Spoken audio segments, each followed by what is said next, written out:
Bago pa sumikat ng husto ang araw, nagising si Arlea sa tunog ng kalabog at mahinang pagkalansing sa labas ng kanilang bahay. Agad siyang bumangon at lumabas ng kwarto. Nagtataka sa kung ano ang ginagawa ng kanyang mga anak sa ganitong oras. Lumapit siya sa sala at dahan-dahang sumilip sa maliit na siwang ng pinto at napangiti siya sa tanawing bumungad sa kanya. Doon makikita niya ang kanyang 4 na makukulit na anak. Mga 5 taong gulang pa lamang na nakapalibot sa mga kaldero, lata at lumang lalagyan ng tinapay na parang bumuo ng kanilang sariling banda. Si Aiden, kahit maliit pa, ay abalang-abala sa pagtatambol gamit ang 2 kahit at seryosong nakatuon sa kanyang ginagawa. Si Amber naman ay may hawak na gitarahan na gawa sa kahoy at mga sinulid na tali. Sabik na sabik sa pagpindot ng mga kwerdas kahit wala naman talagang tunog. Si Alex naman, gamit ang 2 takip ng kaldero bilang tamborin, ay todo ang tingin sa paligid at masayang tumatawa habang iniiling-iling ang ulo. Parang talagang nasa harap nga ng malaking audience. Samantalang si Astra, na sinasabing siya daw ang singer ng grupo, ay nagtatangkang kumanta habang pinipilipit ang boses na sumabay sa ingay ng mga kapatid. Ano bang pinaggagawa ng mga anak ko? Bulong niya sa sarili. Pero halata sa mga mata niya ang saya habang pinagmamasdan ng mga bata. Hindi mapigilan ni Arlea na mapangiti habang pinagmamasdan ng 4 na bulinggit na aliw sa paglalaro na parang nasa sarili silang mundo. Minsay, tatayo si Astra, hawak-hawak ang isang laruang mikropono na gawa lang sa karton at tila nagpa-perform sa mga audience niya. Thank you po. Thank you po sa lahat ng nagpunta. Isa pa pong kanta para sa inyo. Kunwaring yumuyuko pa siya na para bang pinalakpakan ng mga manonood niya. Bigla na nga lamang silang nagkasabay-sabay sa pagtugtog kahit na wala sa tono at walang tamang ritmo. Sabay-sabay silang tumatawa sa ingay na ginagawa nila. Si Arlea naman, kahit sa kalat na nagawa ng mga bata ay hindi magawang magalit. Ramdam niya ang purong kaligayahan sa kanilang simpleng paglalaro. Ang kukulit ng mga to, parang may sariling mundo. Tumatawa siya nang mahina habang patuloy na nakatanaw, ngunit nararamdaman niyang tila may natatagong talento ang kanyang mga anak. Kahit pa sa ganitong edad, habang pinapanood niya sila, napansin niyang bawat isa sa kanila ay may sariling karakter.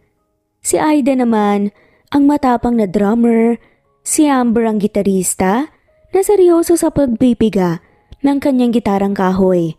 Si Alex ang kalog na tambourine player na parang pinanganak para magbigay kasiyahan, at si Astra ang mahinhing singer na sinasa puso ang bawat salitang kantahin.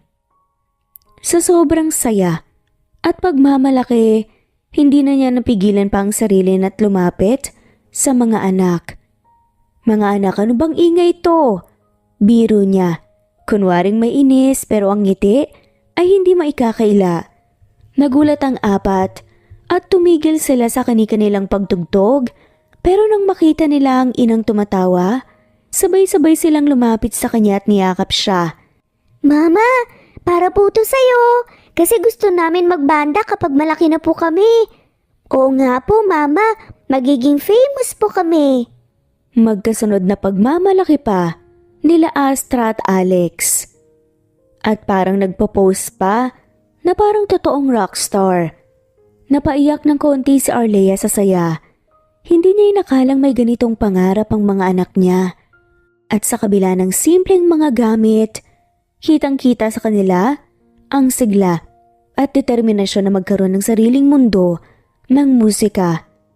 Naramdaman ni Arleia ang isang damdaming nakabuo ng pag-asa. Sa ganitong murang edad, alam niyang handang magsakripisyo ang mga anak para sa mga pangarap nila at para sa kanya. Habang abala, ang magkakapatid sa paglalaro ng banda-bandahan, hindi napansin ng mga bata ang kanilang ina na tahimik na pinapahid ang noo at pinipigilan ng biglang pagsakit ng ulo. Ramdam ni Arleia ang mabigat na pagkahilo, ngunit nginitian lang niya ang mga anak upang hindi sila mag-alala. Habang nagkakatuwaan ang mga bata, bigla silang nagtalo dahil sa isang laro ang mikropono. Si Astra ang may hawak nito at todo pangasar sa mga kapatid niya. Ako lang ang kakanta dito, akin lang to. Sigaw niya habang nakatingin kay Amber na pilit inaagaw ang mikropono. Gusto ko rin kumanta eh. Dapat hati-hati tayo. Tugon ni Amber. Oo nga, wag kang selfish, Astra. Pabulong ngunit halatang may giggle sa boses na sa adama ni Aiden. Hindi nagtagal, nagasaran na ang magkakapatid at naghila-hilaan sa mikropono. Si Alex na palaging masaya at tahimik sinubukang pagawatin sila. Guys, tama na, magkakapatid naman tayo, hindi kailangan mag-away-away. Pero hindi nagpapigil si Astra at Amber. Nagkasigawan na sila at patuloy sa pag-aagawan hanggang sa hindi na napigilan pa ni Arleia na mag-alala. Mga anak, tama na yan. Hati-hati tayo sa lahat ng bagay, di ba? Huwag kayong mag-aaway. Halos manghina ang boses niya, pero patuloy niyang sinubukang makialam sa gulo ng mga anak. Nang hindi pa rin tumitigil ang dalawa, lalong sumakit ang ulo ni Arleia at naramdaman niyang umiikot na ang paligid. Nang lumapit siya sa mga bata, bigla siyang nawalan ng lakas at napahawak sa gilid ng pader para hindi matumba. Mama? Biglang huminto si Astra nang mapansin ang mukha ng kanilang ina. Mama, okay ka lang po? Nagtataka pero may pangangbang lumapit si Amber. Bumitaw sa pader si Arleia at sinubukang umiti upang hindi sila mag-alala. Kahit ganoon kakulit ang kanyang mga anak, nag-alala kaagad ang mga to kapag nakita nilang mahina siya sa harap nila. Ayos lang mga anak, siguro napagod lang si mama, pero napansin ng mga bata na hindi normal ang pinapakita ng kanilang ina. Nagniningning ang pawis sa noo at nakikita nila ang pamumutla ng mga to. Mama, ang putla mo, baka dapat po magpahinga po kayo. Nag-aalalang sambit ni Aiden sa ina. Oo nga mama, pahinga ka na po muna, kami na lang pong bahala dito. Dagdag pa ni Amber. Naku mga anak, okay lang ako. Medyo hilo lang siguro sa kakulangan ng tulog. Mama, hindi mo na kailangan magpuyat. Kami na pong tutulong sa'yo para po hindi ka na po mapagod. Sahad ni Astra. Kami nang bahala sa mga gawaing bahay, kami na rin ang magluluto kung gusto mo. Tura naman ni Alex. Natawa ng mahina si Arleia. Ano naman ang kaya niyong iluto? Magiging rock band na, magiging chef pa? Sad na lamang nito. Ako, kaya mama, magaling magprito ng itlog, pwede na po kaming mag-business. Pagyayabang ni Aiden. At ako may alam na rin sa pagluluto ng sinangag, tapos si Astra, siya ang magluluto ng hotdog. Tinuro pa ni Amber ang kapatid. Napabaling ang atensyon ni Astra sa kanya. Bakit ako? Di ko nga alam kung paano magluto ng hotdog eh. Ako na lang po ang maghuhugas ng pinggan pagkatapos nila magluto. Basta, hindi ka na po namin papayagan magpagod, mama. Magkasunod at makulit naman na saad ni na Alex at Astra. Salamat mga anak, ang swerte ko talaga sa inyo. Saad na lamang ni Arleia. Yumakap si Astra sa bewang ni Arleia.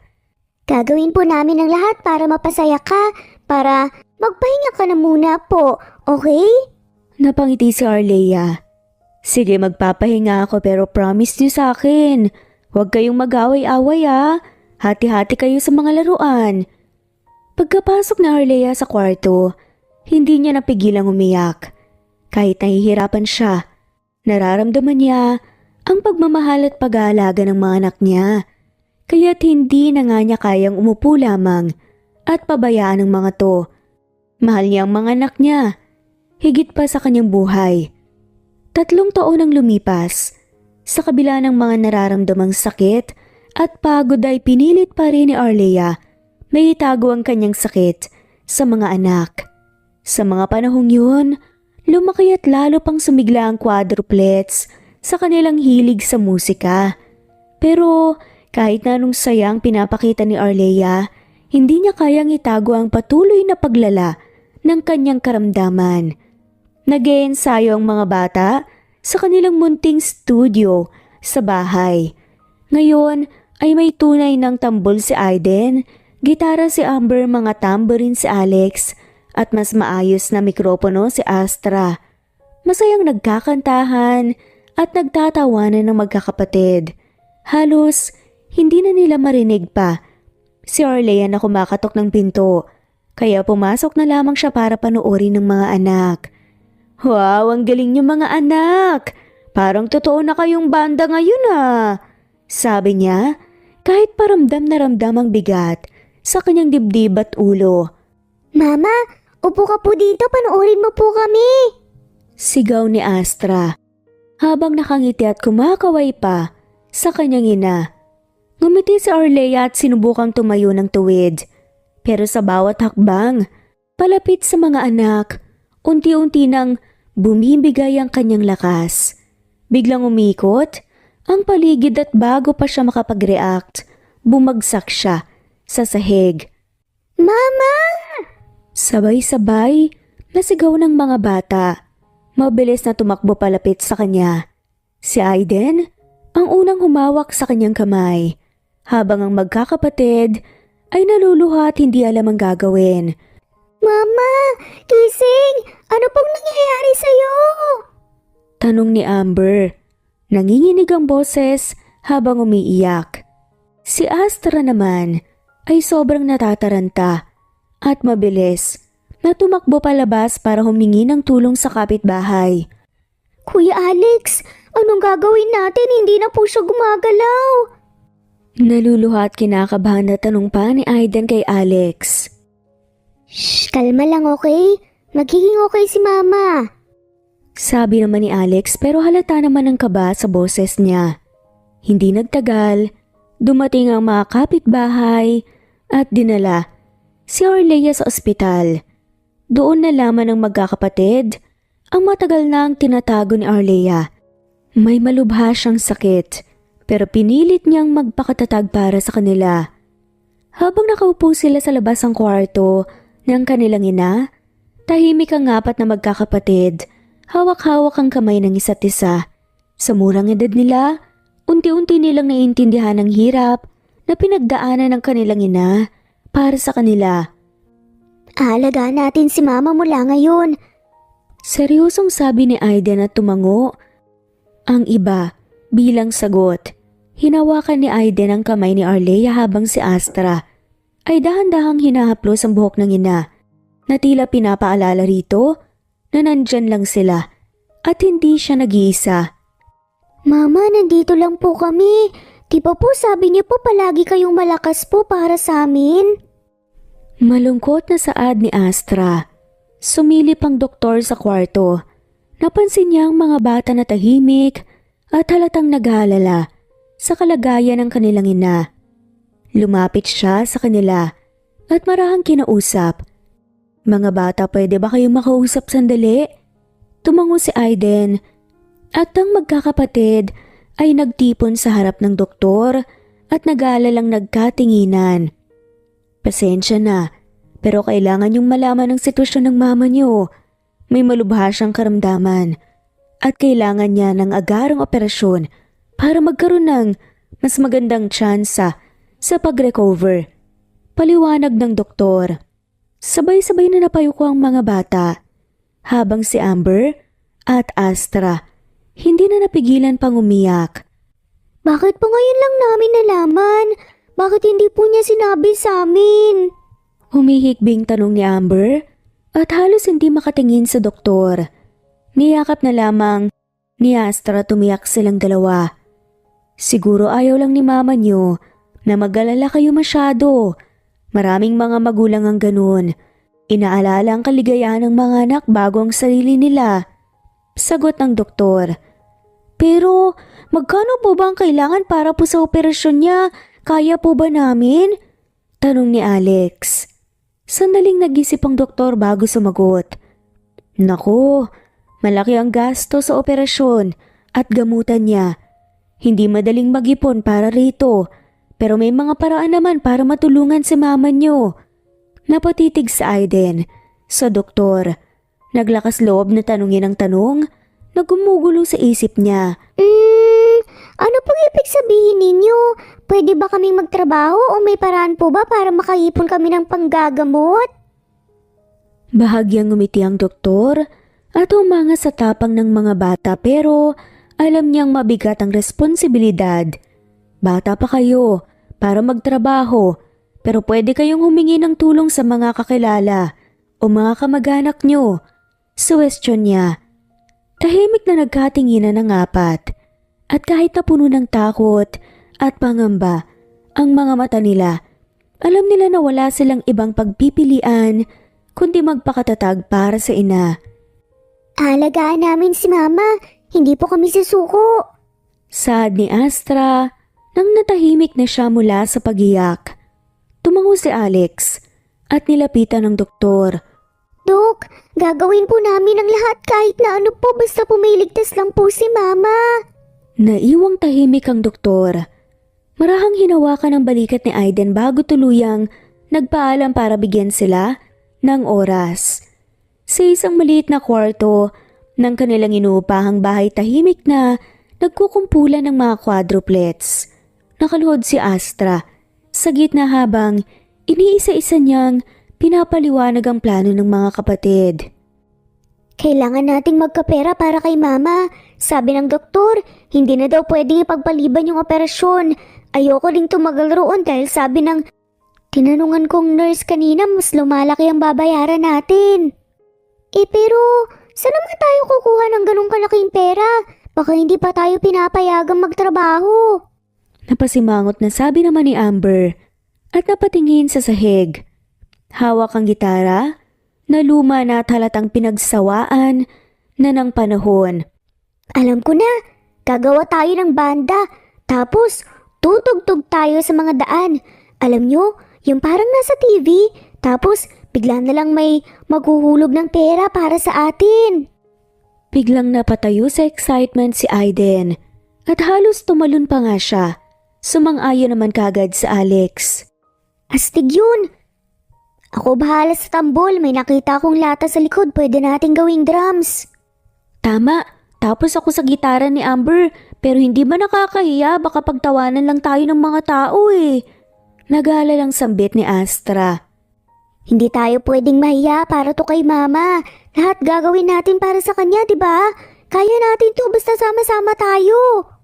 Nagkatinginan silang magkakapatid at sabay-sabay na nag-high five.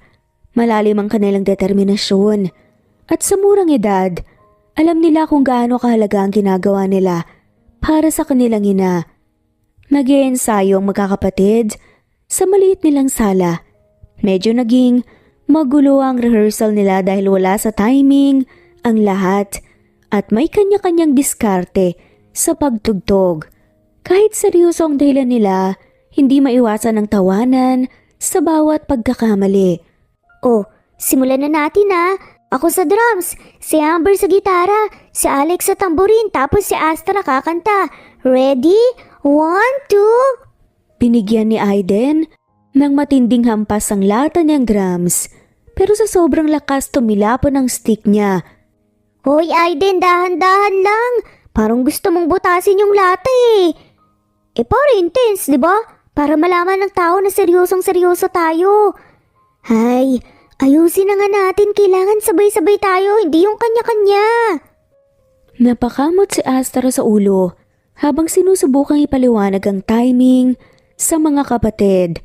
Sinubukan nilang muli, pero sa unang salta pa lang ni Amber sa gitara, maling chord kagad ang pinindot niya. Ay, teka, mali yung chord. Ano ba yan? Nakakahiya naman kay mama yung ganito tayo.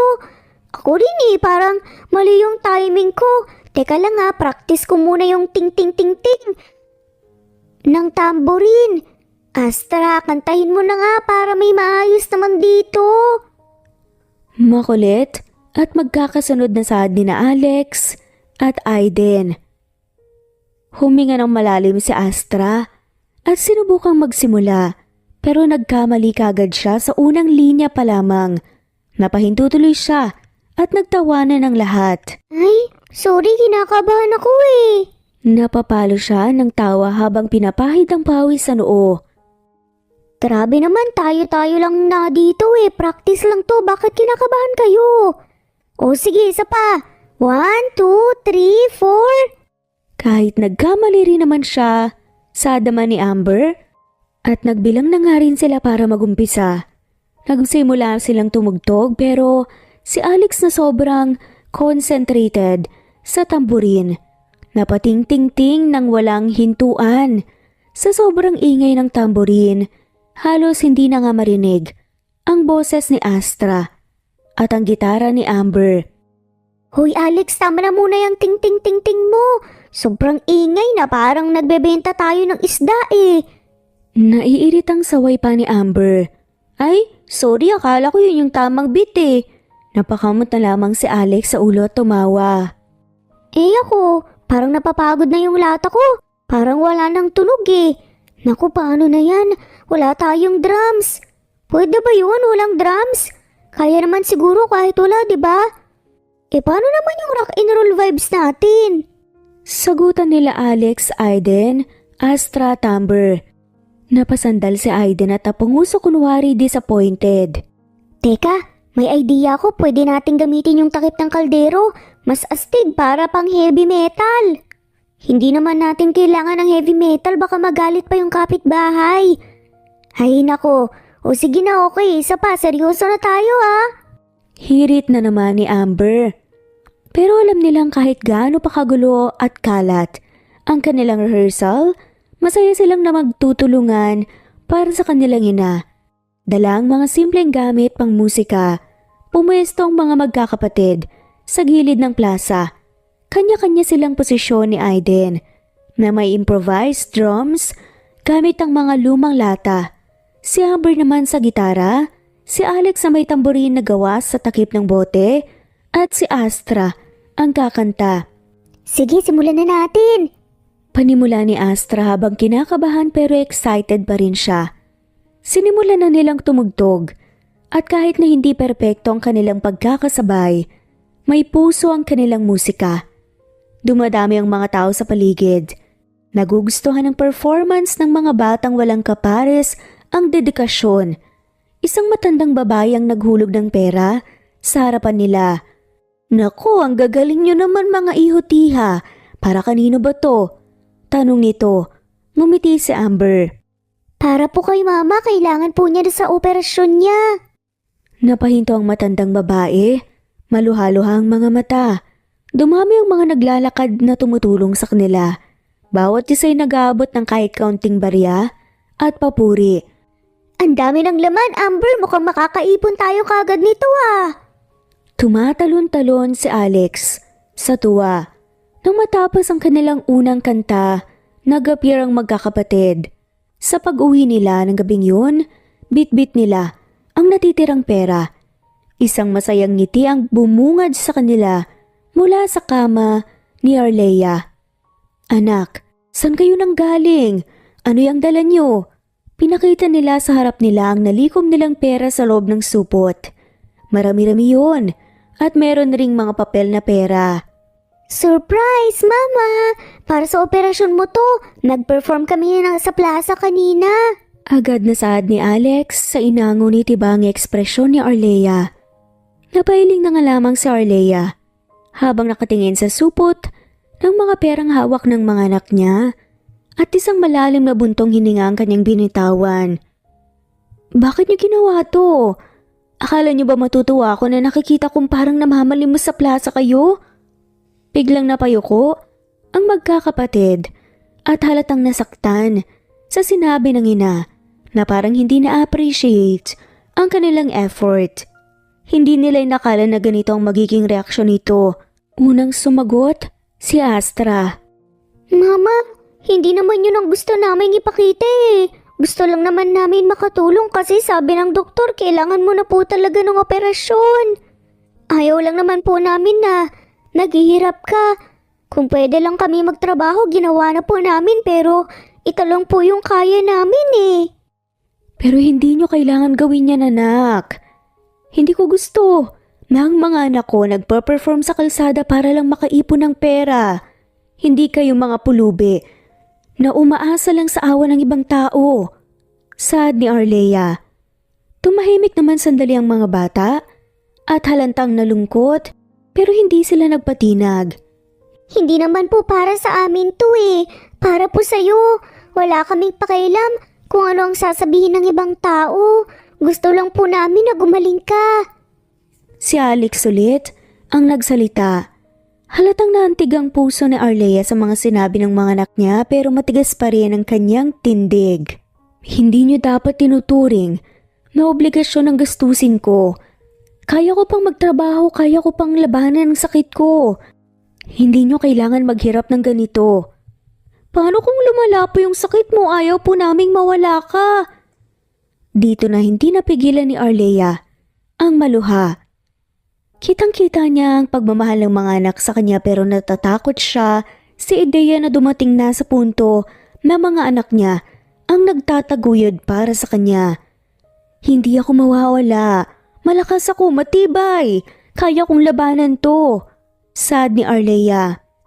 Kahit ganun po, hindi naman po ibig sabihin na dapat mong ipilit lahat sa sarili mo lang eh. Kami naman po ang mag-aalaga sa inyo, Mama.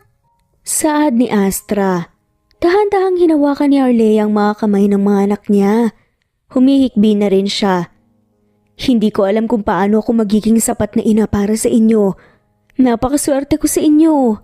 Hindi po, Mama. Maswerte po kami dahil ikaw po ang mama namin. Kaya gagawin po namin ang lahat para gumaling ka.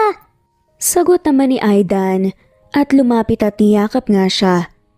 Nagtipo ng magkakapatid sa paligid ni Arlea at niyakap siya ng mahigpit. Sa plaza nagtipon-tipon ulit ang apat na magkakapatid para mag-perform na naman. Marami ang napapatingin sa kanila. Mga bata na halatang desididong tumugtog gamit ang mga simpleng bagay na halatang DIY lang. Si Aiden ay may improvised drums na gawa sa lata ng pintura. Si Amber gitara na punit-punit ng tali. Si Alex gamit ang 2 takip ng kaldero bilang tambourine. At si Astra, ang kanilang lead singer, may hawak na lumang mikropono na konektado sa maliit na speaker. 1, 2, 3, go! Sabay hampas ni Aiden sa kanyang improvised drums. Salamat po sa lahat ng nandito. Sana po magustuhan niyo to. Huminga si Astra ng malalim at sinimulan na nga nilang tugtugin ang kanta nila. Habang tumutugtog sila, ang tunog ng kaldero ni Alex at ang lata ni Aiden ay medyo sablay pero nakakatuwa, kaya't ang mga tao'y napapangiti at napapatawa. Kahit na minsan, nawawala si Astra, sa tono pinapalakpakan pa rin sila ng mga tao.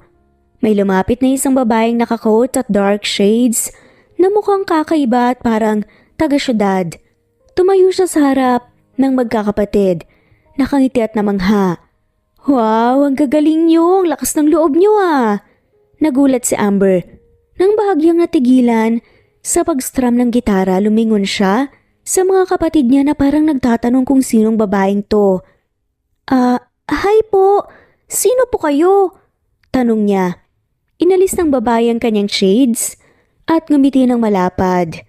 Ako? Ako si Talia. At ang masasabi ko lang, I am super impressed. Mga bata, gusto niyo bang magkaroon ng mas bonggang instruments at maging totoo at talagang banda? Tanong nga nito. Nagtakang magkakapatid. at sabay-sabay silang nagkatinginan na parang nagtatanong sa isa't isa kung totoo bang naririnig nila. Teka lang po ate, ibig niyo po bang sabihin bibigyan niyo po kami ng totoong gamit pang banda po? Parang hindi makapaniwala si Aiden sa narinig. Exactly! Wala kayong ibang gagawin kundi mag-practice lang at ako na ang bahala sa lahat. Instruments, costume gigs, ako nang bahala. Sagot ni Talia. Nagtinginan ulit ang magkakapatid. At hindi pa rin sigurado kung totoo ba ang offer na to. Pero bago pa man sila makasagot, biglang napahampas ng lata si Aiden. Sa sobrang tuwa kaya naman muling nagtawanan ang mga tao sa paligid. Bakit niyo po ito ginagawa? I mean, para sa iyo po talaga to? Halatang curious si Astra at nagdududa. Kasi ang cute niyo at may potential kayo.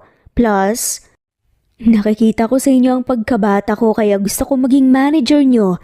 Let's bring it to the next level. Sagot ni Talia ulit. Wow! Manager! At ang astig naman po nun. Excited na saad ni Aiden nang biglang siniko nga siya ng kapatid. Ano ka ba? Anong manager? Manager! Napatawa na nga lamang sila. So ibig po sabihin bibigyan niyo po kami ng drum set? Totoong gitara, hindi na kami gagamit ng takip ng kaldero? Tsaka bibigyan niyo po kami ng magandang mikropono? Nakangiti at halatang excited na saad ni Amber. Nasabi nga nito, oo naman, ibibigay ko sa inyo lahat ng kailangan nyo para magtagumpay. Basta, pumayag lang kayo na maging manager nyo ko. Nito, sabay-sabay na napatingin ang magkakapatid kay Astra na parang si Astra ang appointed leader nila. Pagdating sa mga desisyon, napakamot ng ulo si Astra at kinurot ang baba. Kunyari, seryosong nag-iisip. Sige po Ate Tina, pero may isang kondisyon po kami. Ano yun? Masayang tanong ni Talia. Dapat walang bawian Gusto naming makatulong kay mama kasi kailangan po niya ng surgery para po sa kanya po lahat to. Biglang naantig ang puso ni Talia. Huminga siya ng malalim at hinawakan ng kamay ni Astra. Promise ko yan. Tutulungan natin si mama niyo at kung kailangan pang magdagdag ng effort, nandito lang ako para sa inyo. Nagtinginan ulit ang magkakapatid at sabay-sabay na nag-high five. Woo! Tapos ang problema natin sa lata at kaldero. Bye-bye takip ng kaldero. Hello, tamborin! Masayang sambit ni Aiden at ni Alex. Lahat sila'y nagtawanan at naghiyawan habang ang mga tao'y pumapalakpak at nagche-cheer para sa mga batang banda. Sa ospital, nakahiga naman si Arlea sa kama at mukhang matamlay pero pinilit ang sarili ng umiti nang makita ang mga anak niyang nagkakagulo at nagtatawanan habang papasok sa kwarto niya. Ang saya ng mga mukha ng mga bata at nakapagbigay sa kanya ng munting pag-asa pero hindi niya maiwasang mag-alala sa kabila ng kanilang mga ngiti. Ayaw niyang nakikitang nahihirapan ang mga anak. Mama, may good news po kami sa'yo. Excited na sabi ni Astra at halos tumalon sa tabi ng kama. Talaga anak? Ano namang kaguluhan to? Hinaplos ni Arlea ang buhok ni Astra. Ngunit kita ang pag-aalala sa kanyang mga mata. Bakit ang saya-saya niyo? Ano na namang kalokohan ang nagawa? Mama, hindi po to kalokohan. May nag-offer po sa amin ng tulong. May nagalok po sa amin na maging manager namin. Magiging banda na po kami at tutulungan ka po namin para sa operasyon mo. Sagot nga nila Amber at Aiden. Halos hindi makapaniwala si Arlea sa sinabi ng mga anak. Natigilan siya at pinilit ng umiti kahit na may halong kaba sa kanyang dibdib. Mga anak, hindi niyo kailangan gawin to. Hindi ko gusto na napapagod kayo para sa akin. Mama, pero gusto po namin to Gusto po naming makatulong po sa'yo. Sagot ni Aiden. Napalitan ng tingin ang magkakapatid at sabay-sabay silang umupo sa tabi ng kama ni Arlea. Alam nilang ayaw ni Arlea na mapagod sila o masaktan para sa kanya. Pero para sa kanila, ito ang tamang gawin. Okay lang po kami. Si Ate Talia po yung manager namin. At siya pong bahala sa lahat. Binigyan niya po kami ng mga totoong instruments, Mama. Hindi na po lahat at kaldero lang. Paliwanag naman ni Astra. Napakunot na si Arlea. Ate Talia? Sino naman siya mga anak? Hindi niyo pa siya kilala ng maayos. Si Ate Talia po mabait siya, Mama. Gusto lang po niyang tulungan kami. Baka po ito na po yung chance natin para matulungan ka po. Saglit na nag-isip si Arlea at pilit na iniintindi ang sitwasyon. Alam niyang maganda ang hangarin ng kanyang mga anak. Pero hindi niya maiwasang magduda sa biglaang alok ng isang estranghero. Ayoko mapahamak kayo. Lalo na't hindi niyo kilala masyado ang taong yun. Baka masaktan kayo, mapagod. Hindi po kami mapapagod, Mama. Kakayanin po namin kasi para sa'yo to eh. Makulit na sagot ni Aiden. Nakatingin si Arlea sa bawat isa sa kanila. Nakita niya ang dedikasyon sa kanilang mga mata. Napabuntong hininga siya at pinisil ang kamay ni Astra. Ay, ang gugulo niyo talaga. Pero kung yan talaga ang gusto niyo at tingin niyo makakatulong yan, basta mag-iingat kayo ha. Sabay-sabay na sumigaw ang magkakapatid sa tuwa at niyakap nila si Arlea ng mahigpit. Kita sa mga mata ni Arlea ang halong saya at pag-aalala, pero alam niyang hindi niya mapipigilan ng mga anak sa kanilang layunin. Huminga ng malalim si Arlea at ngumiti habang pinahid ang luha sa kanyang mga mata. Salamat mga anak ha, pero pangako niyo sa akin kahit anong mangyari mag-iingat kayo. Promise, Mama! Sabay-sabay nilang sagot, excited na pumunta ang magkakapatid sa studio kung saan sinabi ni Ate Talia na maghihintay siya. Agad silang pumasok, pero pagdating nila sa loob, napatigil sila at hindi makapaniwala sa nakikita. Nandoon ang mga totoong instrumento, isang drum set, gitara, keyboard at kahit mikropono na may stand at malalaking speakers. Grabe, totoo ba to? Nilapitan ni Aiden ang drum set pero parang ayaw niya itong hawakan. Parang ayokong galawin, baka masira ka agad. Oo nga, baka mahal yan. Kung magasgasan, baka magalit si Ate Tina. Halos hindi makalapit si Amber sa gitara na para bang malaking kasalanan ang gamitin ito. Biglang lumapit si Ate Talia. Nakangiti habang pinapanood ang mga bata na para bang nasa harap ng mga kayamanang hindi nila matanto. Oh, bakit parang takot na takot kayong gamitin yan? Para sa inyo yan. Go ahead, subukan nyo. Ate Talia, sigurado ka po ba? Hindi po kasi namin alam gamitin ng maayos tong mga to eh. Mahinang tumawa si Astra at halatang kinakabahan. Ano kayo mga takot? Sige na, walang problema. Kaya nga tayo may practice para matutunan nyo at masanay kayo. Kahit ganadong-ganado si Talia, nagdadalawang isip pa rin ang magkakapatid. Si Aiden ay dahan-dahang humawak sa drumsticks, habang si Amber ay humawak sa gitara na parang napakabigat nito. Ate Talia, mahal siguro to no? Hindi po kami sanay, baka po kami mapagalitan pag may nangyari. Nag-aalala pa rin si Alex. Wala kayong problema dyan, Alex. Ang mga instruments na to ay para sa inyo. Kaya subukan nyo lang. Kung gusto nyong makatulong sa mama nyo, kailangan nyo munang i-overcome ang takot na yan. Huminga ng malalim si Amber at sinubukang mag-strum ng gitara.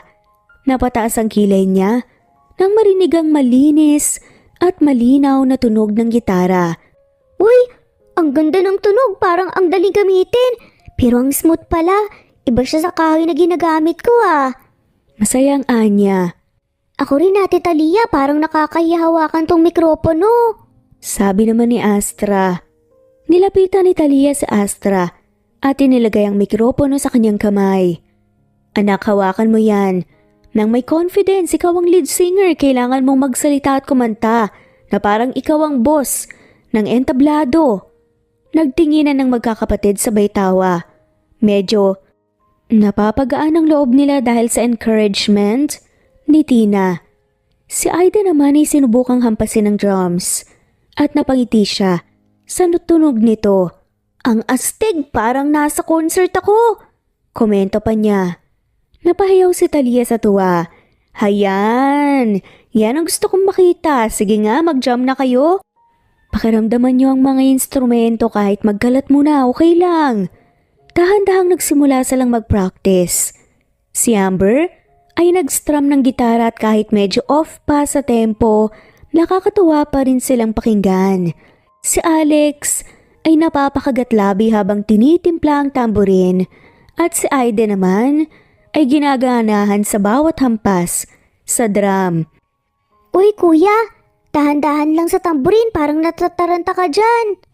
Sita ni Amber, kaya't nagtawanan ng lahat. Tama na yung pagsita mo Amber, tara jam lang tayo, bahala na kung magkalat. Alex, tara, try mo naman yung piano, parang mas bagay sa'yo yun kaysa sa tamburin. Ay, mahirap ata yata to mukhang para sa mga professional lang to. Sad naman ni Talia. Nako, ang piano basta't maramdaman mo yung mga keys, hindi yan ganun kahirap. Sige na, subukan mo, dahan-dahanin mo lang. Promise, hindi mo kailangan maging professional ka agad. Nagkibit balikat si Alex pero tinungo rin niya ang piano at dahan-dahang pinindot ang ilang keys. Napangiti siya nang marinig niya ang malinis na tunog nito. Uy, ang ganda pala ng tunog, ang lambot, parang ibang klase Yan kuya, mukhang nahanap mo na ang instrument mo. Hindi ka na magtatamborin boy, pianist ka na.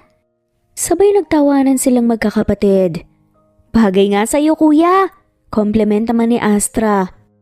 Naku, wag niyo nga akong asarin. Kung subukan mo kaya ang bass, Amber.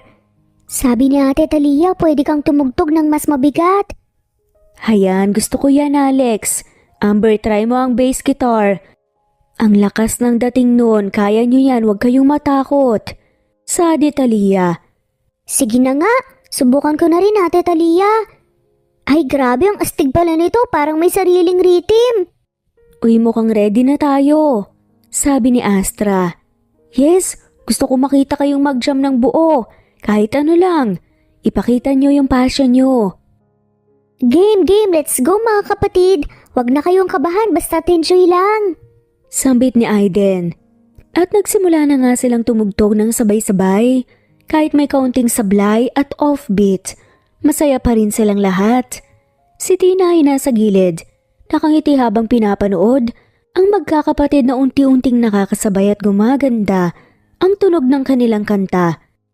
Napahinga muna ng malalim ang magkakapatid matapos ang masayang practice nila.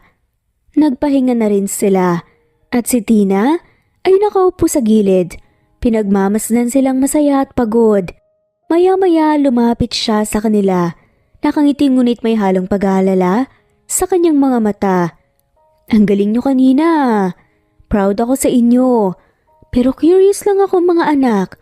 Pwede ko bang makausap ang mama nyo? Gusto ko sana siyang kamustahin at masabi na ang plano nyo para sa future nyo.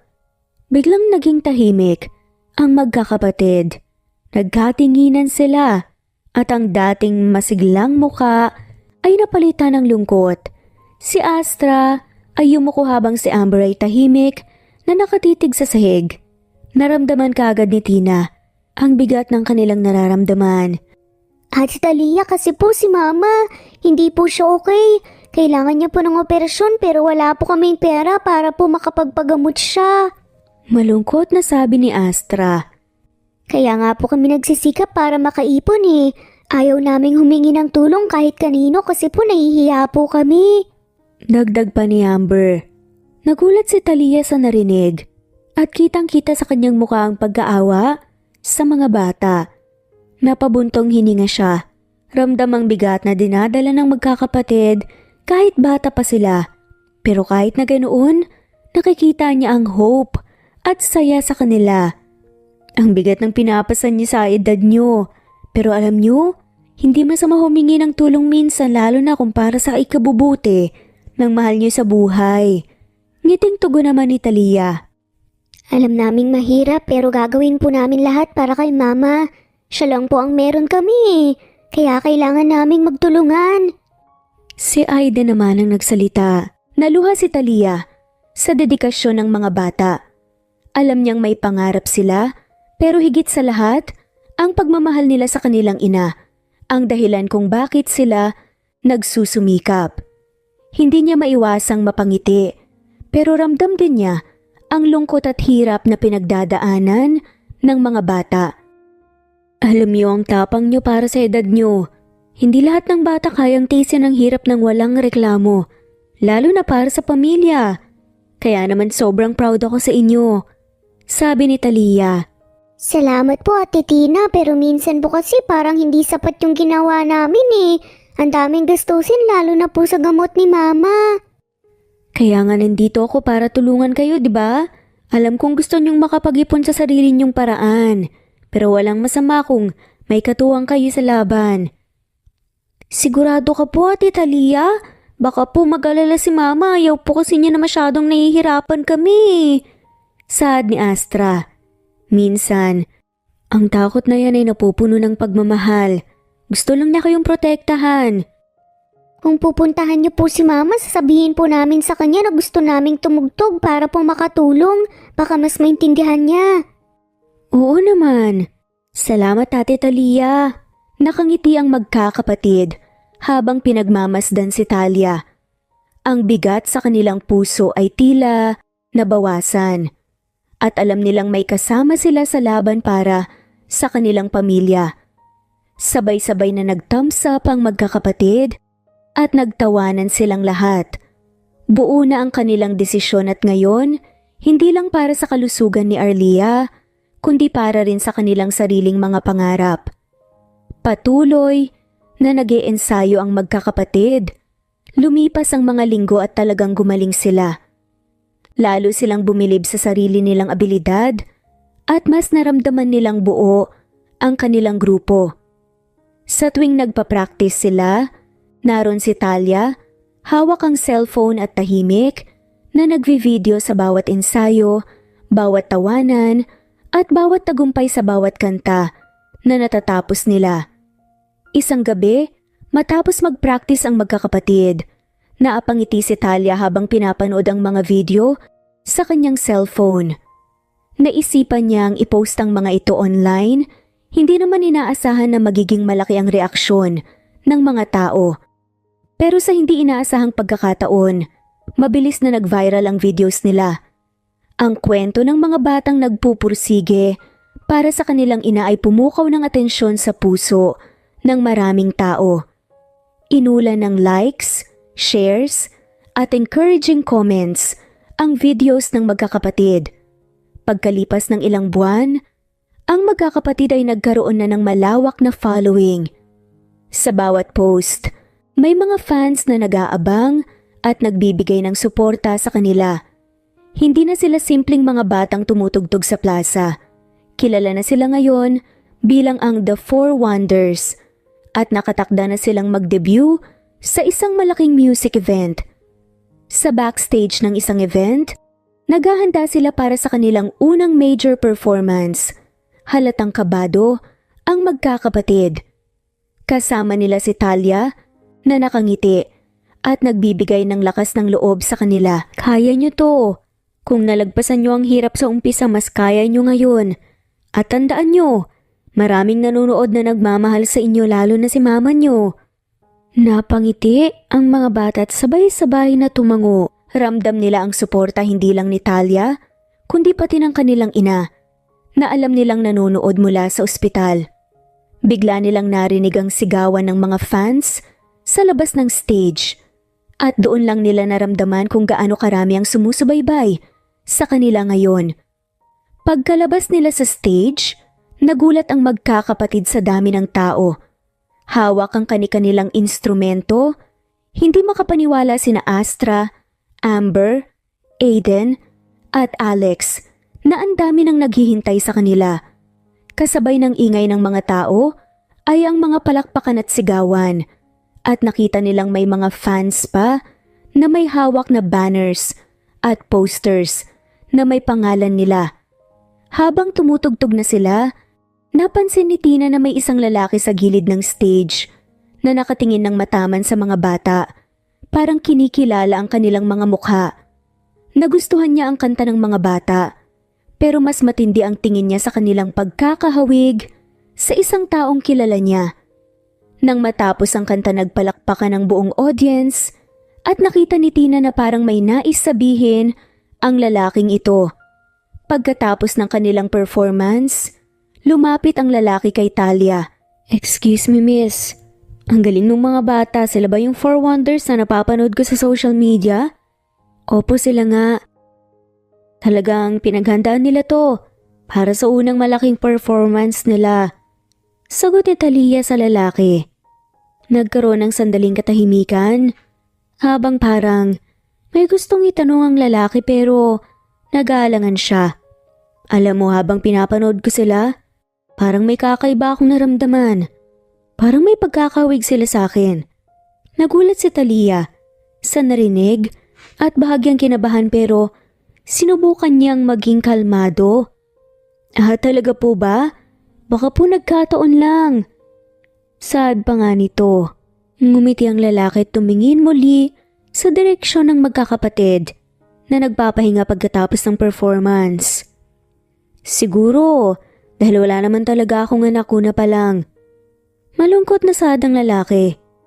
Nagpaalam ng lalaki kay Talia, pero doon rin nakita ni Aiden ang mukha ng lalaki. Nagulat siya at nahulog ang bote ng tubig dahil sa gulat, kaya't nahatak ang atensyon ng tatlo. Anong nangyari sa'yo, Aiden? Bakit parang nakita ka ng multo dyan? Tanong ni Amber rito at niyugyug pa ang balikat ni Aiden. Nakita ko si Papa. Ano ka ba, Aiden? Paano mo nakita si Papa? Iba ka nagkakamali ka lang. Nanginginig ang boses na saad ni Aiden. Samantalang si Amber naman hindi makapaniwala. Hindi ako nagkakamali, Amber eh. Siya yung nasa wallet ni Mama, hindi ba yung luma nilang picture? Giit ni Aiden, lumalim ang tingin niya sa direksyon ng lalaki. Napatingin naman sina Astra at Alex sa sinabi ni Aiden at doon sumingit sa Alex. Alam nyo, pwede naman nating sundan yung lalaki para makasigurado tayo. Kung totoo man, gusto ko rin siyang makita ng harapan. Nagkatinginan silang apat at sa huli nagpasya silang sundan ang lalaki ng palihim. Nang makarating ang lalaki sa isang tahimik na bahagi sa likod ng venue, huminto ito at kinausap ang isa pang tao. Doon nila mas malinaw na nakita ang kanyang mukha at walang duda. Siya nga ang lalaking nasa lumang larawan ni Mama. Si Papa nga. Ano, lalapitan na ba natin siya? Bulong ni Astra at nanlaki ang mga mata. Pero bago pa siya makagalaw, mabilis na hinawakan ni Amber ang braso niya. Sandali lang, Aiden. Baka nakakalimutan mo wala siyang alam na may mga anak siya. Hindi natin alam kung paano siya magre-react. Natigilan si Aiden at napabuntong hininga. Oo nga, pero ayoko na ng ganitong pakiramdam, Amber. Gusto ko na siyang makilala eh. Alam ko, pero kailangan muna nating mag-isip ng maayos. Hindi to simple. Baka masaktan lang tayo kapag hindi magandang maging reaksyon niya. Paliwanag ni Amber, ramdam ang pag-aalala para sa kanilang lahat. Napatingin silang lahat sa direksyon ng ama nila, tahimik na naninimbang kung paano nila haharapin ang bagong realidad na ito. Si Henry ay kilalang may-ari ng malaking company at 8 taon na ang makalipas nang mahiwalay siya sa kanyang asawa at hinahanap niya pa ito hanggang ngayon. Nang makita niya ang performance ng 4 na bata, agad siyang napahanga, ngunit hindi niya rin inaasahan na maramdaman ang lukso ng dugo habang napatingin siya sa kanila. Bagamat lihim niyang sinusubaybayan ang kanilang tagumpay sa pamamagitan ng social media at iba pang balita, hindi niya kailanman lumapit sa kanila. Nakatanggap ng tawag si Henry galing kay Talia. Hindi niya alam na ang tawag na iyon ay ang unang tagpo nila ng mga bata. Nakapagpas siya ang quadruplets na makita ang kanilang ama dahil gusto nilang malaman ang tungkol sa kanya at ang iba pang mga detalye. Kinakabahan ng magkakapatid habang naghihintay sa lobby ng malawak na gusali. Hindi nila akalaing ganito kalaki ang mundo ng kanilang ama.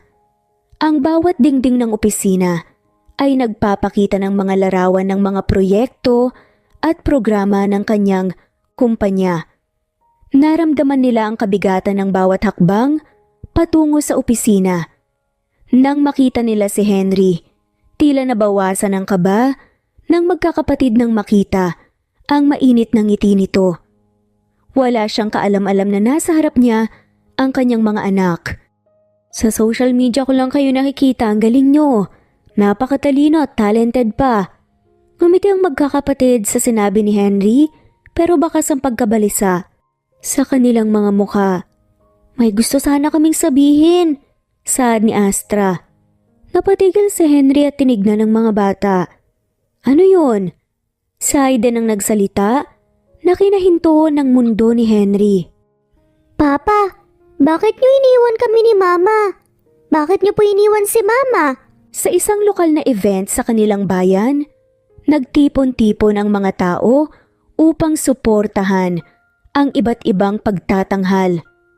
Lalo nang naging masaya ang gabi nang magsimula ng tumugtog ang banda ng mga anak ni Arlea. Nakangiti si Arlea habang pinapanood ang mga anak. Hindi niya alam na sa gilid ng entablado, may isang pares ng mata ang nakatanaw sa kanya. Si Henry, ang lalaking naging bahagi ng kanyang nakalipas na pag-ibig, ay nakatayo doon, nakatingin kay Arlea, na para bang isang panaginip ang kanyang kinakaharap. Nang matapos ang kanta ng banda, naglakad si Henry papalapit kay Arlea, naabala sa pagpuri sa mga anak niya. Arlea? Mahinang tawag niya. Ngunit narinig kagad dito ni Arlea. Napalingon si Arlea at tumigil ang mundo niya nang makita si Henry sa kanyang harapan. Henry? Namutla siya at nagulat. Agad siyang niyakap ni Henry. Halos hindi makapagsalita si Arlea, pero kitang-kita sa kanyang mga mata ang pagtataka at emosyon. Hindi niya inakalang magkikita sila muli, lalo pa sa ganitong sitwasyon. Nagtitigan sila ng ilang sandali, pero bago pa maging awkward ang lahat, lumapit ang mga bata sa ina nila matapos ang kanilang pagtatanghal. Aiden, nakausap niyo na ba ang mama niyo tungkol dito? Tanong nga ni Henry sa bata. Hindi pa po namin siya nasasabihan ng maayos. Gusto po sana naming magkausap kayo eh. Napatigil si Arlea, naguguluhan. Sandali, alam niyo ba kung sino siya? Paano niyo siya nakilala? Mama, nung nag-viral yung mga videos namin, sinundan kami ni Papa kaya lang nag-aalangan kami kung paano sasabihin sa'yo eh. Kasi po, gusto lang naming malaman kung ano pong nangyari sa inyo noon. At saka, gusto namin po siyang makilala rin. Magkasunod na sagot nila Alex at Amber. Ano? Basta-basta na lang kayong nakipagkita sa kanya? Akala ko masaya tayo kahit tayo-tayo lang. Bakit yung kailangan pang hanapin siya? Natahimik ang magkakapatid. Halatang nagulat sa reaksyon ni Arlea. Napatingin sila kay Henry, na halatang naghahalangan sa sitwasyon. Arlea, hindi ko naman ginusto na magkaganito. Alam mo naman na matagal kitang hinanap. Hinanap? Henry, kung talagang mahal mo ko, hindi mo ko basta-basta hahayaang mawala. Kung talagang may halaga ako sa'yo, sana hindi mo ko pinabayaan noon, pero hindi.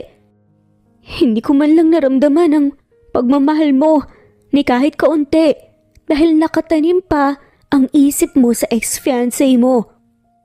Napakunot-not si Henry. Ano bang sinasabi mo? Ikaw ang umalis, Arlea. Sad pa nga nito. Hindi mo alam ang hirap ng iniwan mong responsibilidad sa akin, Henry. Akong nagpalaki sa mga anak mong mag-isa. Hindi ko kailangan ng isang taong hindi naman nagsikap na mahalin kami noon. Napailing-iling si Henry. Hindi naman kita pinilit na umalis noon, pero akala ko kaya kitang kalimutan. Madaling sabihin yan. Pero ngayon, Henry, huli na ang lahat. Ang hirap bumangon nang mag-isa Lalo na't ang alam ko hindi mo kayang mahalin ang mga anak natin. Henry. Saad naman ni Arlea.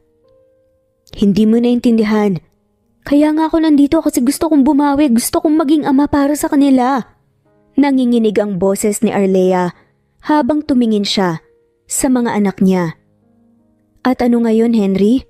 Akala mo ba madali lang para sa akin na magtiwala ulit? Ang hirap bumalik sa nakaraan. Ang hirap sumugal sa'yo ulit.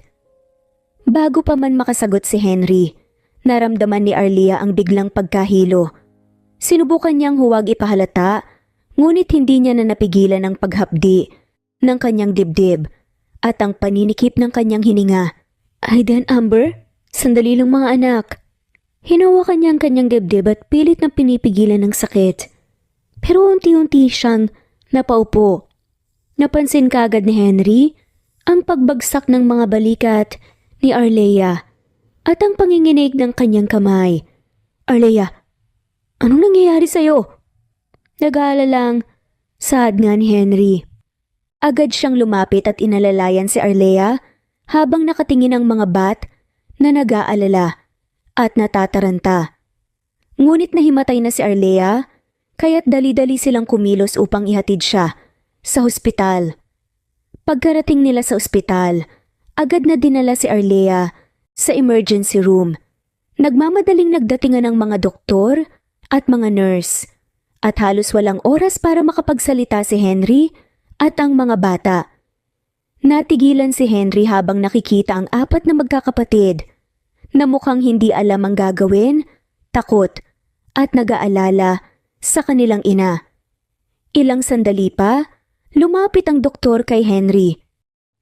Kailangan na nating isugod si Arlea sa operating room kagad. Kayo na pong bahala sa mga bata. Naglakad na palayo ang doktor at naiwan si Henry at ang mga quadruplets sa waiting area. Tahimik lang silang lahat, pero ramdam ang kaba at takot sa paligid. Sino ba kasi sa inyong nagsabi na kumakanta kayo para sa ganito? Tahimik na nagsitanguan ng 4. Pero halatang may bigat ang kanilang loob. Para kay mama po, yun lang po talaga ang dahilan namin eh. Wala kaming ibang gusto kundi ang mapabuti po siya. Sagot ni Aiden. Napabuntong hininga na lamang si Henry habang tinitignan ng mga bata. Alam niyang mahal na mahal nila ang ina nila at sobrang sipag ng mga ito para magkapera sa napakabatang edad. Alam ko mahal niyo ang nanay niyo, pero mula ngayon, hindi niyo na kailangan pang mag-alala sa mga gastusin. Saad ni Henry. Pero Papa Henry, paano po yun? Malaki po ang kailangan sa gamutan ni Mama. Ako nang bahala dyan, anak. Ako na ang sasalo sa lahat ng gastos para sa kanya. Ang gagawin niyo lang naman ngayon, tutukan niyo ang musika at ang mga pangarap niyo. Masyado pa kayong bata para magdala ng ganitong bigat. Napatitig lang ang 4 kay Henry. Hindi makapaniwala sa sinasabi nito. Halos lumambot ang mga puso nila pero hindi pa rin mawala ang kaba nila para sa ina nila. Talaga po? Kayo po ang mag-aalaga kay Mama? Tumango si Henry. Oo naman. Wala kayong dapat ipaglalala. Gagawin ko ang lahat para sa kanya at para sa inyo rin. Matapos ang ilang oras sa operating room, lumabas na rin ang doktor na may kaunting ngiti sa kanyang muka. Mabuti na ang lagay ni Mrs. Santos. Tagumpay ang operasyon, pero kailangan pa rin ng patuloy na gamutan at pag-aalaga para sa tuluyang paggaling niya. Nakahinga ng maluwag si Henry at ang mga bata. Agad nilang pinuntahan si Arlea sa recovery room. Kahit na mahina pa ito at nakadextrose. Nakahawak si Henry sa kamay ni Arlea habang natutulog ito at hindi siya umalis kahit medyo masungit si Arlea noong huli silang nagkausap. Sa mga sumunod na araw hindi iniwan ni Henry si Arlea. Siya ang nag-asikaso ng lahat mula sa pagbili ng mga gamot hanggang sa pag-aayos ng kwarto nito sa ospital. Kahit medyo malamig pa rin ang pakikitungo ni Arlea sa kanya, hindi nagpatinag si Henry at palaging nandyan para alagaan siya. Samantala, habang nag-aabang sila ng paggaling ni Arlea, Masaya ang mga bata pero hindi rin mawala ang alalahanin nila. Isang araw habang nagkukumpulan sila sa labas ng ospital, biglang ngumiti si Talia at naglabas ng anunsyo. Guys, may good news ako! Confirmed na! May concert tayo next month! Nagtatalon sa saya ang magkakapatid. Matagal na nilang inaasam ang oportunidad na yun. Pero ngayon, mas espesyal dahil alam nilang makakapanood na rin ang mama nila. Abala ang mga bata sa paghahanda para sa concert. Bawat ensayo ay binubuhos nila ang lahat ng effort para mapakita kay Arlea ang pinagsikapan nila. At sa bawat hakbang nila, si Henry ang nasa tabi nila, nagbibigay ng suporta at siguradong hindi kulang ang pangangailangan ni Arlea. Habang nagpapagaling si Arlea, tahimik siyang nagmamasid sa ginagawa ni Henry. Kahit pa sinusubukan niyang ipakita na hindi siya naaapektuhan, hindi maiwasan ni Arlea ang maramdaman ng malasakit ni Henry. Natutunan niyang may isang tao palang handang magsakripisyo para sa kanya at sa kanyang mga anak. Kahit na hindi siya masyadong nagpapakita ng emosyon o pasasalamat. At dumating na ang araw ng concert. Nadatna ni Arlea si Henry na inaayos ang wheelchair niya, handang ihatid siya sa venue. Halata sa mga mata ni Henry ang saya para sa kanya at sa mga bata. Napabuntong hininga si Arlea habang tinitingnan ng lalaki. Henry, salamat sa lahat ng ginawa mo para sa amin. Sad ni Arlea. Ngumiti si Henry at simpleng tumango. Walang anuman, Arlea. Basta para sa inyo, gagawin ko ang lahat. Matapos ang matagumpay na concert ng mga anak, nanatili si Arlea sa backstage habang pinapanood ang quadruplets na masaya sa tagumpay ng gabing iyon. Kita sa mga mata nila ang kasiyahan at kasiguruhan na proud sa kanila ang mama nila. Sa gilid ng entablado, tahimik lang na nakatayo si Henry. May ngiti sa labi habang pinagmamasdan ang buong pamilya. Lumapit si Arlea sa kanya at medyo nag-aalangan na sinimula ng usapan. Henry, pwede ba tayong mag-usap? Napatitig si Henry kay Arlea. Medyo nagulat pero seryosong tumango. Oo naman. Ano bang gusto mong pag-usapan? Dinala ni Arlea si Henry sa isang mas tahimik na bahagi ng backstage. Huminga siya ng malalim bago nagsimula. Gusto kong linawin ang lahat, Henry. Maraming taon nang nakalipas. Simula nung iniwan kita. At alam ko, may mga bagay akong iniwan na hindi ko ipinaliwanag. Sad pa ni Arlea. Naiintindihan ko naman, Arlea. Alam kong hindi naging madali ang lahat para sa'yo. Saglit na nagkaroon ng katahimikan. At doon na pagtanto ni Arlea kung gaano kalalim ang pagmamahal na ipinakita ni Henry sa kanya. Lalo na sa mga panahong ito na hindi siya humihingi ng kapalit. Bakit hindi mo ko pinilit na magpakita o bumalik noon? Bakit mo ko hinayaan na umalis? Kasi Arlea, alam kong hindi ka handa noon. At aaminin ko, nung una napilitan lang din ako sa kasal natin. Hindi ko din alam kung paano mag-adjust. Pero sa isang taon na magkasama tayo bilang mag-asawa, unti-unting nagbago yung nararamdaman ko. Nagulat si Arlea sa kanyang narinig. Hindi siya handa sa ganitong pag-amin mula kay Henry. Hindi ko sinasadyang mahalin ka. Sa bawat araw na magkasama tayo natutunan ko ang mga simpleng bagay na nagpapatibok sa puso mo. Kahit na hindi ka laging nagpapakita ng damdamin mo. Saglit na tumigil si Henry. Pilit inaalala ang mga alaala nilang dalawa. Naalala mo ba? Nung huling araw na magkasama tayo, dinala mo yung mga divorce papers tapos iniwan mo sa mesa. Oo, akala ko pipirmahan mo na kaagad. Sad ni Arlea. Hindi ko pinirmahan ang mga yun, Arlea. Nung araw na yun may lakad din ako para makipagkita sa dating fiancé ko. Gusto kong ayusin ang lahat at ipaliwanag na hindi ko na siya babalikan kasi mahal na kita. Nagulat si Arlea sa sinabi ni Henry. Alam niyang may kasunduan silang maghiwalay pagkatapos ng isang taon pero hindi niya inaasahang magpapasya si Henry na manatili. Sad pa nga ni Henry. Nagulat siya, oo.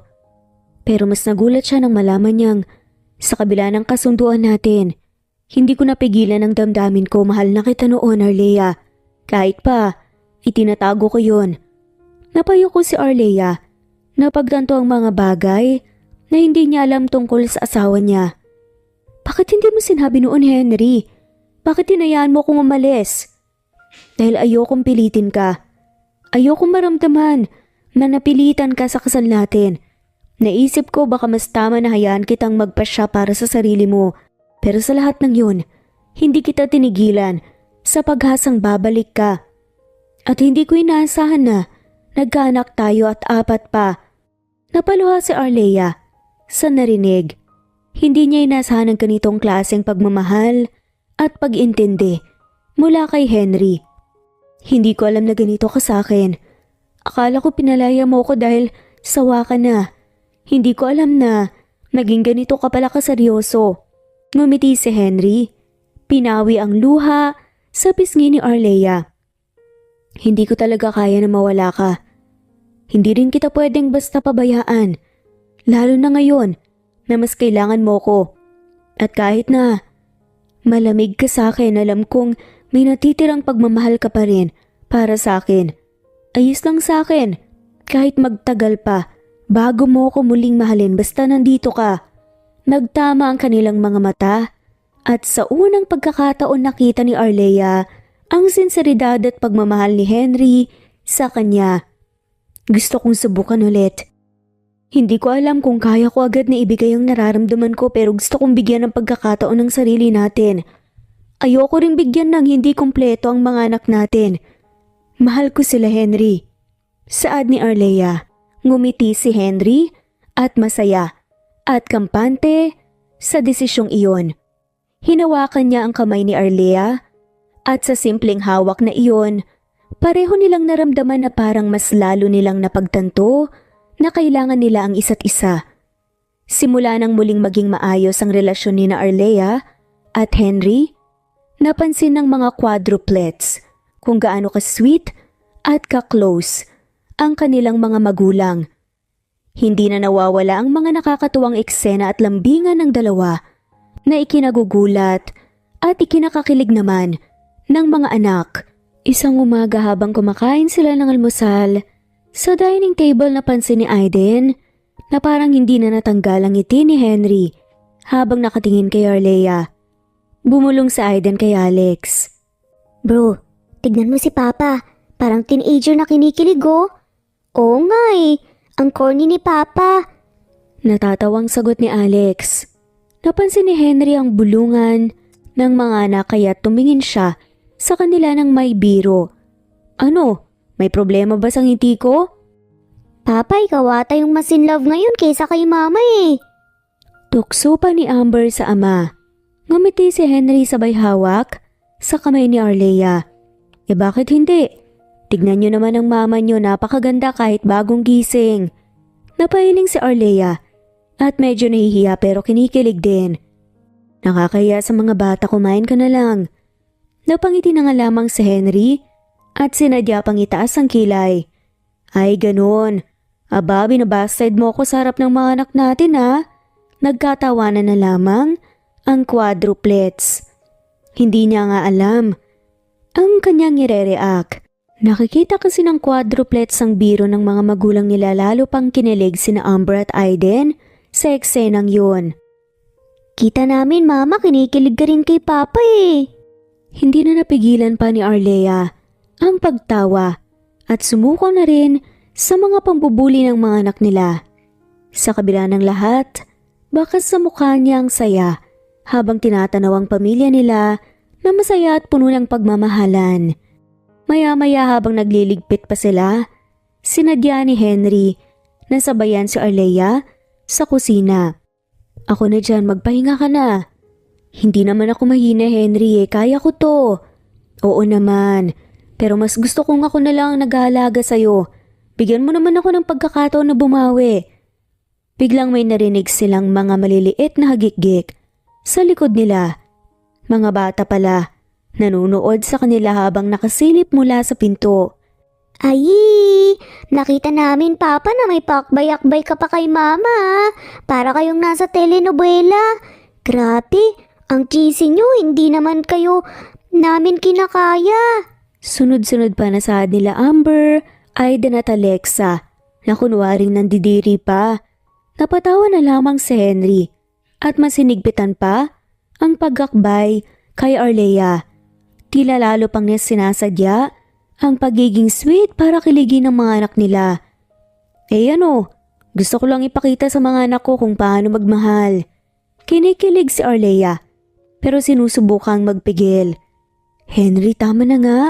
Baka mawalan ng gana ang kumain ng mga to. Ngunit habang nagpatuloy ang mga araw, hindi tumigil si Henry sa pagiging sweet kay Arlea. Mula sa maliit na bulaklak na binibigay niya tuwing umaga hanggang sa mga pasimpleng halik sa pisngi tuwing may pagkakataon, hindi rin nakakalampas sa mga anak nila ang mga to.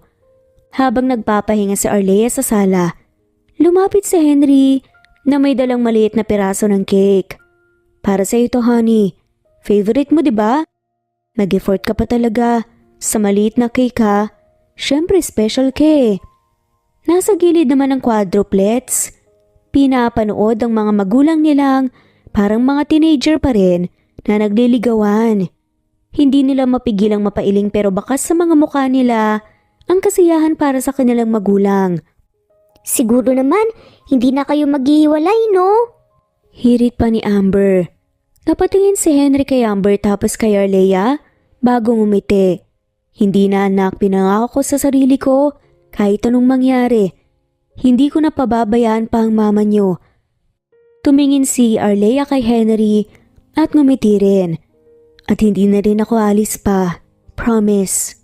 Magkayakap sina Henry at Arlea habang nagtitilian at pumapalakpak pa nga ang mga quadruplets. Pinapalibutan ng kanilang mga magulang.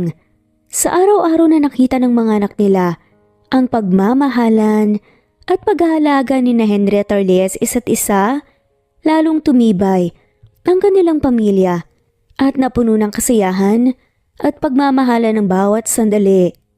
Isang gabi, habang nagpapahinga ang mga quadruplets sa backstage ng concert hall, lumapit si Henry na may misteryosong ngiti sa kanyang muka. Agad na napansin ni Amber ang kakaibang kilos ng kanilang ama. Papa, bakit parang ang saya mo ngayon? May surprise ka na naman kay Mama? Tanong ni Amber. Actually, meron nga. Kailangan ko ang tulong nyo pero sikreto muna, ha? Sikreto? Ano naman po to, Papa? Curious na tanong ni Aiden. Gusto kong mag-propose ulit kay mama nyo. Nagulat ang apat at halos sabay-sabay na nagsalita. Ha? Kasal na kayo po, di ba? Oo nga, kasal na kami. Natawa si Henry at tumango. Pero iba kasi ito. Gusto kong ipakita sa mama nyo na mahal ko pa rin siya gaya ng dati. Actually, mas mahal ko siya ngayon. Gusto ko nga siyang yayain magpakasal ulit para masimulan ulit ang tama. Nakangiti at kinikilig si Astra bago nagsalita. Papa, ang cheesy mo talaga pero ang sweet din. Kaya nga gusto ko kayong tumulong sa akin eh. Sa susunod yung concert doon ko sana gustong gawin ng proposal. Simple lang naman eh. Pero mas meaningful kasi kasama kayong mga anak namin. Napangiti si Aiden. Mukhang maganda nga yan, Papa, pero paano natin gagawin? Ganito ang plano. Sa kalagitnaan ng concert may isang kanta. Nakakantahin nyo. Tapos biglang papasok ako sa stage at doon ko yayayain si mama nyo. Pero kailangan ko kayo na magdala ng singsing at flowers. Nagtaas ang kamay si Aiden. Ako na pong bahala sa singsing. Alam ko, hilig na mama eh. Ako naman sa bulaklak. Gagawin kong super special ang arrangement. Siguro, ako na lang bahala sa musika para feel na feel ni mama ang proposal.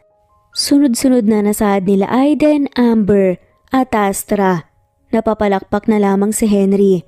Perfect. Alam kong matutuwa ang mama nyo. Lalo na't kasama kayo sa moment na to. Dumating na nga ang araw ng concert at tila walang kamalay-malay si Arlea sa nakaabang na sorpresa para sa kanya. Habang nagpa-perform ang quadruplets, panayang sulyap ni Henry kay Arlea na nanonood sa audience. Sa huling kanta bago matapos ang show, biglang nagbago ang tema at naging mas romantiko ang tunog ng musika. Pasimpleng ngumiti si Arlea, pati na rin si Astra sa mga audience. Tapos nagsalita ang bata. Special song po ito para sa isang tao na sobrang mahal na mahal po namin. Biglang tumunog ang isang mellow love song at nagsimulang kumanta ang quadruplets. Sa kalagitnaan ng kanta, lumapit si Henry sa gilid ng stage, dala ang singsing at bulaklak. Lumingon si Arlea, nagtataka kung anong nangyayari. Nagtataka nga ito habang kinakanta na nga ng vocalist ng banda ang chorus ng kantang Palagi. Ngunit sa huli, palagi, pabalik pa rin sa yakap mo hanggang sa huli. Palagi, pipiliin kong maging sa'yo. Ulit-ulitin man, nais kong malaman mong iyo ako. Palagi. Lumapit si Henry at ngumiti kay Arlea. Arlea, pwede bang umakyat ka sa stage? May gusto kong sabihin sa'yo. Nagulat si Arlea pero ngumiti siya at sumunod kay Henry sa stage. Kitang-kita ang kilig sa kanyang muka habang lumalapit siya. Masaya rin kasi siya sa pagkanta ng quadruplets. Lumuhod na nga kagad si Henry sa harapan ni Arlea, hawak ang singsing. Alam kong kasal na tayo, pero gusto kong simulan ulit. Natutunan kong mahalin ka hindi lang bilang asawa kundi bilang partner sa lahat ng bagay. Kaya Arlea, papayag ka bang maging asawa ko ulit? Hindi ito inaasahan ni Arlea, kaya't napaluha siya sa saya. Henry, ang drama mo talaga. Ginamit mo pa talaga yung quadruplets Pero oo, papayag ako, magpapakasal ulit ako sa'yo. Naghiyawan na nga ang mga tao at ang quadruplets naman ay hindi mapigilan ang kilig habang pinapalakpakan ng mga magulang nila. Nagyakap sina Henry at Arlea at narinig pa ang masasayang tawanan ng kanilang mga anak. Grabe guys, witness tayo sa proposal ni na mama at papa. Agad na nagsalita si Aiden sa mikropono. Ang araw ng muling kasal ni na Henry at Arlea ay dumating na nga. Sa ilalim ng mga bulaklak at ilaw, muling nagpalitan ng mga pangako ang dalawa. Mas masaya at mas totoo kaysa sa kanilang unang kasal. Kitang-kita ang kilig sa mga mata nila habang nagpalitan sila ng mga I do's. Habang nakangiti ang kanilang mga anak at mga kaibigan. Matapos ang seremonya, nagsimula na ang reception at hindi magkamayaw ang mga bisita sa kagalakan. Pero ang highlight ng gabi ay ang performance ulit ng quadruplets. May special numbers silang inihanda para sa kanilang magulang. At sa sorpresa ng lahat, si Henry umakyat sa stage. May dalang gitara. Okay everyone, meron po kaming special performance para kay na mama at papa. Pero special din kasi kasama namin ngayon si papa sa stage. Anunsyo ni Amber sa audience. Napabuntong hininga si Alex at tumawa. Sana hindi po kami mapahiya sa inyo dahil sa gitara na skills po ni papa. Kunwari nagyabang si Henry habang inaayos ang gitara. Hoy mga anak, huwag niyo akong minamalit Baka magulat pa kayo sa talento ko. San ba kayo nanggaling, di ba sa akin? Sige nga papa, pakita mo sa amin yung legendary guitar skills mo. Hirit pa ni Aiden. Nagumpisa silang mag-perform ng isang lively song. At game na game si Henry sa paggitara kahit minsan ay off-key siya napapailing sa Arlea pero hindi mapigilan ng tawa habang pinapanood ang asawa at mga anak. Nakatingin si Alex kay Henry at natawa. Papa, ano yan? Parang nagpiapiano ko sa gitara. Sumigaw si Astra sa audience. Naku, pasensya na po sa tugtog ni Papa, pero kita nyo kahit ganyan po yung ginagawa niya, para kay Mama naman po yan, di ba po? Ang sweet! Lahat ng tao sa audience nagtawanan habang si Henry hindi tinuntanan ng kanyang mga anak sa pangasar. Hoy, hindi naman ako ganito noon Bigyan niyo ako ng chance para sa mama niyo to. At sa huli nag-request ang quadruplets ng isang slow song kung saan ni-request nila si Arlea na sumayaw kasama si Henry sa gitna ng stage. Okay everyone, para sa pagtatapos ng aming performance, may special dance pa sina Mama at Papa. Isang bagay na hindi namin nakita nung bata pa kami, pero ngayon, finally, makikita na namin ang sweet dance nila. Excited na anunsyo pa ng lead vocalist na si Amber. Lumapit si Henry kay Arlea. Inabot ang kanyang kamay habang nakangiti. Pwede ba kitang yayaing sumayaw, Mrs. Santiago? Napangiti si Arlea. Oo naman, Mr. Santiago. Dahan-dahan silang sumayaw habang kumakanta ang quadruplets ng isang sweet mellow love song. Naging tahimik ang buong reception at parang lahat ng mata nakatuon lang sa kanila. Wala nang ibang naririnig si Arlea kundi ang tibok ng puso niya at ang malumanay na paghinga ni Henry. Hindi ko talaga akalain na darating tayo sa ganitong punto. Alam mo ba, bawat araw na kasama kita, lalo lang ako nahuhulog sa'yo. Ang drama mo talaga, Henry. Pero salamat Salamat sa hindi pagsuko kahit minsan medyo matigas ang ulo ko. Medyo lang ba talaga? Pero oo, kahit anong mangyari, hindi talaga ako susuko sa'yo, Arlea. Sabi ko nga sa sarili ko, ikaw lang ang gusto kong makasama habang buhay. Hindi rin ako makapaniwala na nandito na tayo ngayon. Sa dami ng pinagdaanan natin, hindi ko akalain na muling darating ang araw na to. Naluluhang sabi ni Arlea. Basta tandaan mo, nandito lang ako. Laging nandito para sa'yo. Kahit ano pa ang dumating sa atin, handa akong harapin ang lahat basta magkasama tayo. Pangako ni Henry. Ang swerte talaga ng mga bata na ikaw ang ama nila. Higit pa sa suporta, ikaw ang naging lakas nila. At ngayon kasama ka na namin sa bawat hakbang ng buhay namin. At ikaw, Arlea, ikaw ang aking tahanan. Ikaw ang nagbibigay kulay sa mundo ko. Sa'yo ko natagpuan ang tunay na kahulugan ng pagmamahal. Henry, salamat. Hindi ko alam kung paano kita susuklian sa lahat ng ginawa mo para sa akin. Pero sa bawat araw na kasama kita, gagawin ko ang lahat para ipakita kung gaano kita kamahal. My love, you don't need to repay me. Seeing you happy and with our children is enough for me. That's the greatest reward for me. Ikaw at ang mga anak natin. Sad pa nga nito. Kayo ang buhay ko. Hanggang sa huling hininga ko. Kayo talaga ang pipiliin ko. At ako rin, Henry. Wala nang iba, kundi ikaw. Sad nga ni Arlea at nagyakapan ng dalawa, matapos nun ay naghalikan pa nga sa dance floor. Nagpalakpakan na nga lamang ang nakapaligid sa kanila.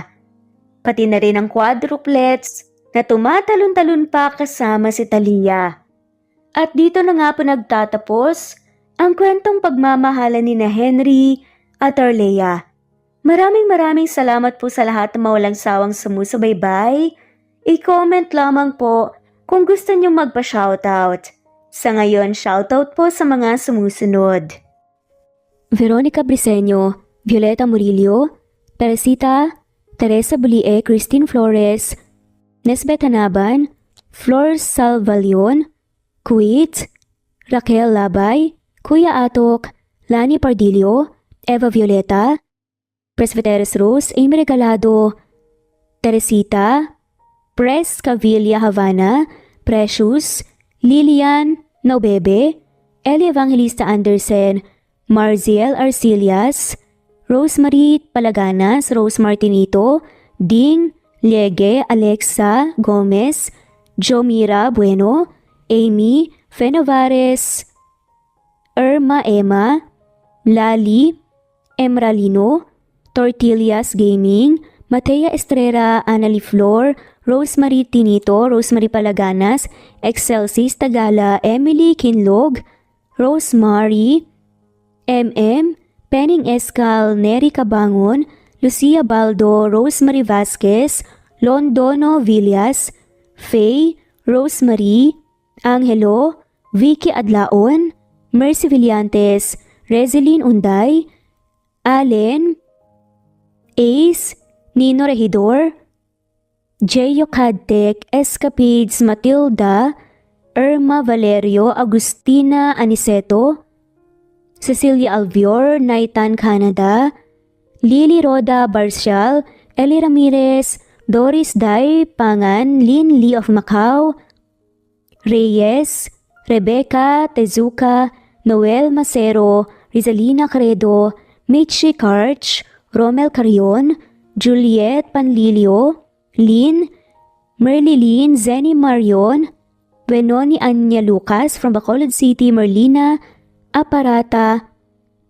Annalyn Nantes, Flordette, Lorena Utod, Faye, Anita Hernando, Roach Ann Rodriguez, at shoutout na rin po sa lahat ng mga walang sawang sumusubaybay. Maraming salamat po.